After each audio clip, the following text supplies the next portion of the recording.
Bendiciones mis hermanos, aquí mi esposo y yo. Mi esposo se llama Jeffrey, yo me llamo Lady. Hoy le traemos un tema titulado Hoy estarás conmigo en el paraíso. Para eso nos vamos a la palabra de Dios en Lucas 23, 39 al 35. Y la palabra se lee en el nombre del Padre, el Hijo y el Espíritu Santo. Y dice: Y uno de los malhechores que estaban colgados le injuriaba, diciendo: Si tú eres el Cristo, sálvate a ti mismo y a nosotros. Respondiendo el otro, le respondió diciendo: ¿Ni aún temes tú a Dios, estando en la misma condenación?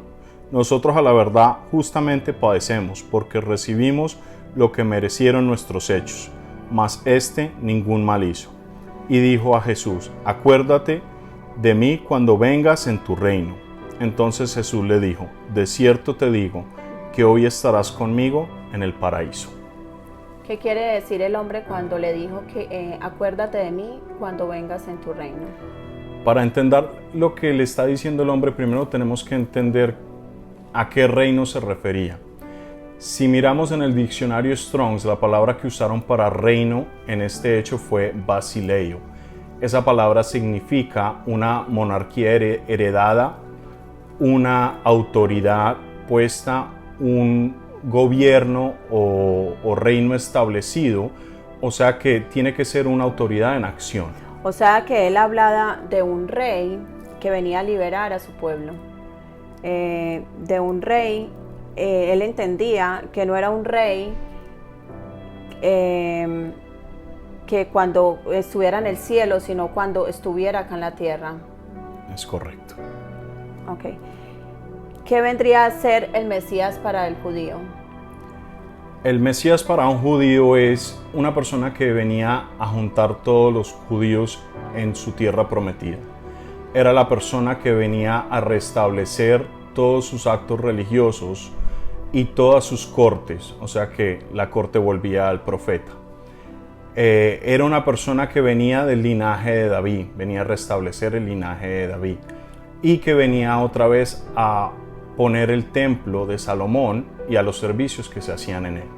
Conociendo estas cosas, ¿piensas tú que Jesús cumplía esos requisitos judíos?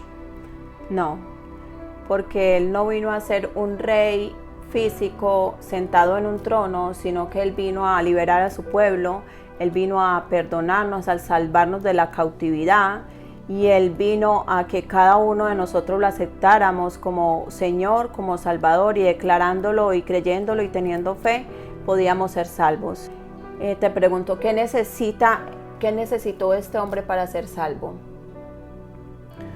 Este hombre necesitó entender que la persona que estaba al lado de él, primero que todo, era su Mesías, ¿cierto? Segundo, él necesitó entender que él era pecador y que estaba ahí y no estaba salvo por causa de sus pecados. Y necesitó entender que esta persona que estaba al lado de él podía salvarlo, tenía la capacidad, tenía el dominio para salvarlo. ¿Tú qué piensas que para llegar a esa conclusión, qué necesitó ese hombre? Necesitó fe y para ello nos vamos a Mateo 7:21. Dice: No todo aquel que me dice Señor, Señor, entrará en el reino de los cielos, sino el que hace la voluntad de mi Padre que está en los cielos. Muchos me dirán en aquel día: Señor, Señor, ¿no profetizamos en tu nombre y en tu nombre echamos fuera demonios y en tu nombre hicimos muchos milagros? Y entonces les declararé: Nunca os conocí, apartados de mí, hacedores de maldad. Y en Filipenses 3:9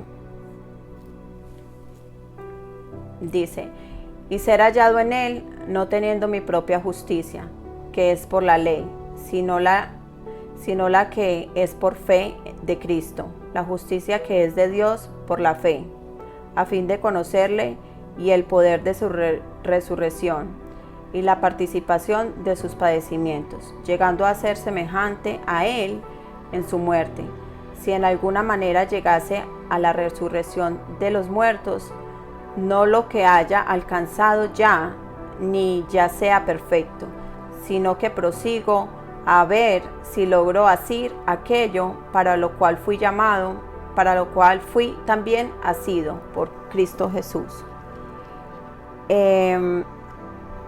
Con todo esto que hemos leído, necesitamos obras, o sea que no necesitamos obras para ser salvos. Pues la fe sin obras está muerta, ¿cierto? ¿O acaso a cualquiera que te llama a ti rey, lo vas a tener como súbdito? Esto quiere decir que nosotros fuimos creados no para obedecer la ley, por simplemente obedecerla, sino por amor a Cristo Jesús, que murió por cada uno de nosotros, y así es una manera de nosotros pagarle a Él, siendo obedientes por el amor que tuvo para cada uno de nosotros. Es importante recordar que Él nos amó primero. El sacrificio que hizo en la cruz no fue en vano. Si tú tienes convicción de pecado en el momento que decides decir este es mi Salvador, Él tiene el poder de hacerlo. Él es mi puente para con Dios. Él tiene más que suficiente poder para salvarte inmediatamente. Tú no tienes que inmediatamente parar de pecar, no es necesario, es simplemente tener el anhelo de cada día ser más como Él. La salvación es un proceso, no un suceso. O sea que es saber que si tú mueres ese mismo día, ya eres salvo. Pero si tú sigues vivo y todos los días aún así haces lo que tú quieres y como a ti te dan la gana las cosas, la salvación se puede perder. Mis hermanos, les agradecemos mucho su tiempo y Dios me los bendiga mucho.